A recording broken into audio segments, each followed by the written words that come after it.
Welcome back. It's time now to go in depth. Over the past month, we've been taking a look at entrepreneurship in Jamaica. We showed you some of the challenges facing small businesses and also some of the successes. These stories have led to many questions about policy. So Kalilah Enriquez sat down with Minister of Commerce and Industry Anthony Hylton. Here's part 2 of her interview. Corruption. It's such a dirty word. From contractors greasing the palms of government officials to police officers turning a blind eye to bad business practices. Now Jamaica has been working hard to root out corruption and make the island a better place to do business. You mentioned the word bureaucracy, which is a very important word. And speaking of that, let's talk about the Contractor General. There are many people who believe that he is hyper-vigilant, and there are also those who believe that this leads to too much bureaucracy. Now, is it that we must sacrifice vigilance for ease of doing business? Well, first of all, I will endorse the view that I'll endorse the view that I think there has been times when the Contractor General, and in areas, I believe, has been overly aggressive in its interpretation and implementation of the Act. In the area, for example, of procurement. Procurement is an area that I believe there has been an undue vigilantism, if you will, because when you examine the fact that there, even as we speak, a number of contractors are not now registered, although registration is part of the requirement. A large number of them are being investigated for fraud. My understanding is, and the evidence that is available, is that there simply is not a sufficient understanding as to the nature of the business and how the business operates, and there is a call for more trained personnel in the procurement area, procurement professionals assisting and applying the Act in this area. But if we make it easier to do business and ease up on the paperwork, doesn't that make it easier also for there to be corruption?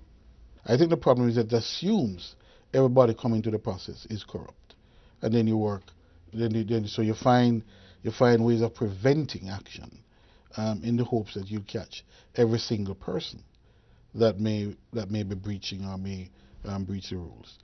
I think that an institution, a critical institution like the Contractor General, really should adopt an approach that says, a risk management approach, the person that says, we will so invigilate the system that those who break the rule are likely to be caught. And if you're caught, these are the risks, these are the punishment.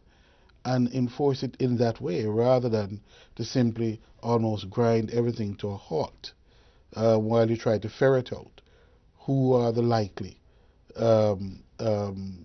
lawbreakers. And I think that system has, in the area of procurement certainly, has created a significant problem. Do you agree with the outgoing Contractor General's call for there to be a clarification of the role of his office, or do you think it's fine as is? Well, I believe as legislators we have a responsibility, having regard to the experiences we have had, certainly with the Contractor General interpreting and being aggressive in the interpretation, and sometimes overly aggressive in the interpretation of the Act.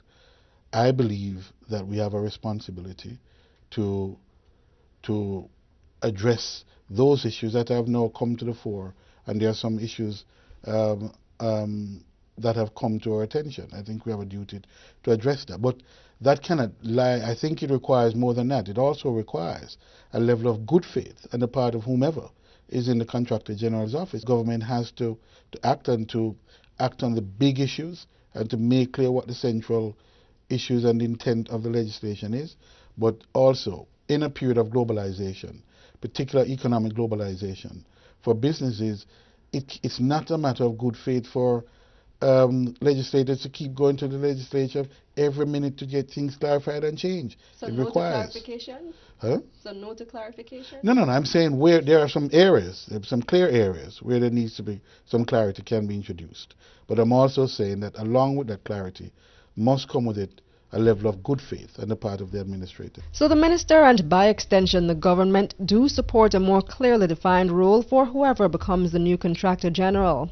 But another area that may need some clarity is the government's policy when it comes to entrepreneurs. Government has a role to play there, but not only the government, the private sector, the universities, research institutes, to guide people and train people, potential entrepreneurs and existing entrepreneurs, how to get their firms to be in the high growth category. Government could set up some kind of mechanism to not fully rescue these persons, but look at the reasons for failing, maybe guide them, assist them afterwards, and see if you can put them back on their feet to continue rather than leave off. I don't think the country has an entrepreneurship policy as yet, although they are in the different phases of drafting out one.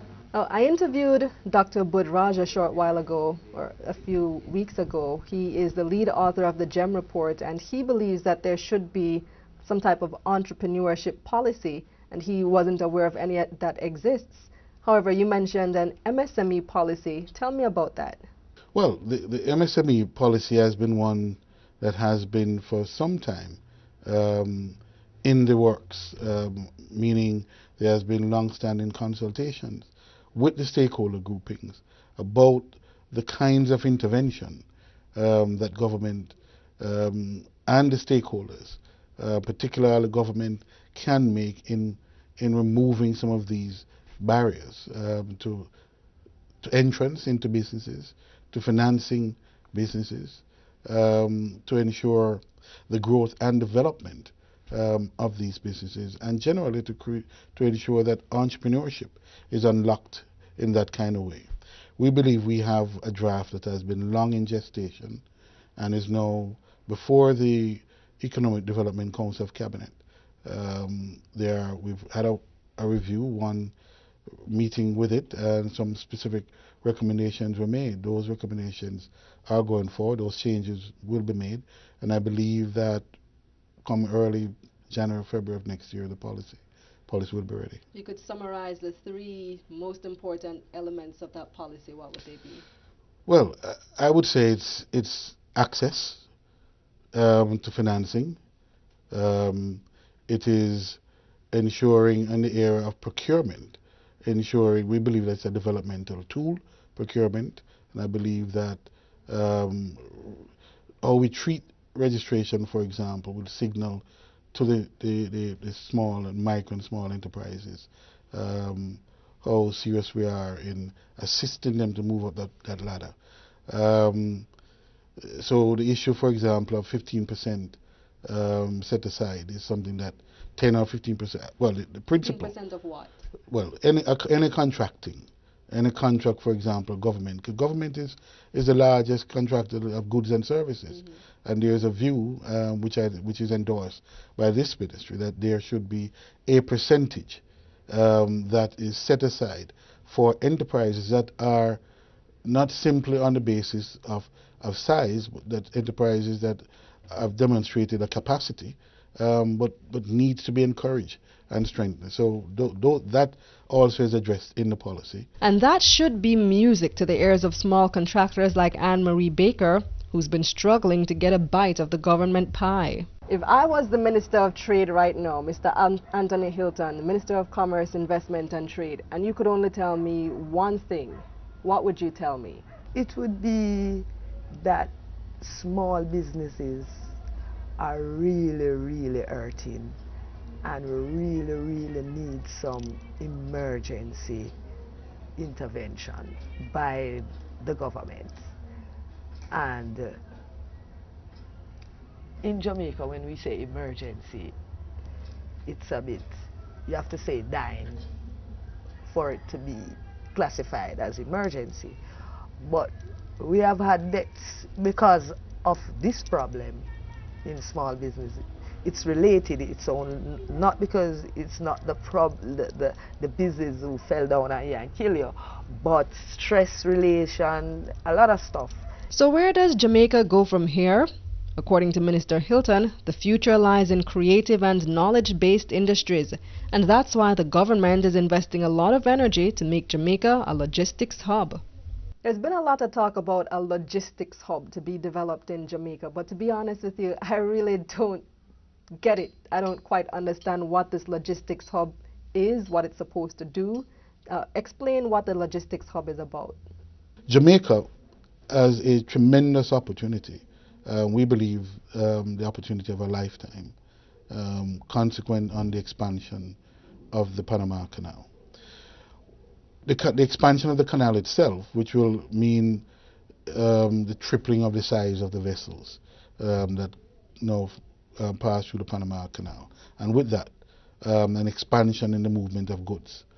The Panama Canal itself will bring about, we believe, based upon the research and the evidence available, a tectonic shift in global trade, a really massive shift in global trade, which will now come through the Panama Canal into the Caribbean, the Atlantic region, and avoid a number of other bottlenecks in some instances, or high-cost destination in other instances.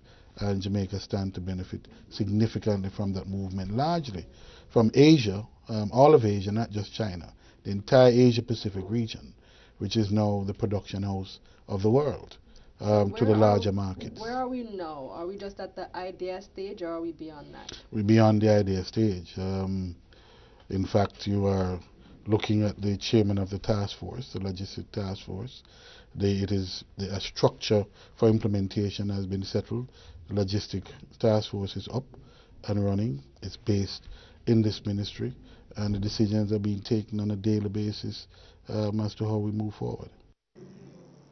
And that's it for In Depth. After the break, I'll be back with your sports report.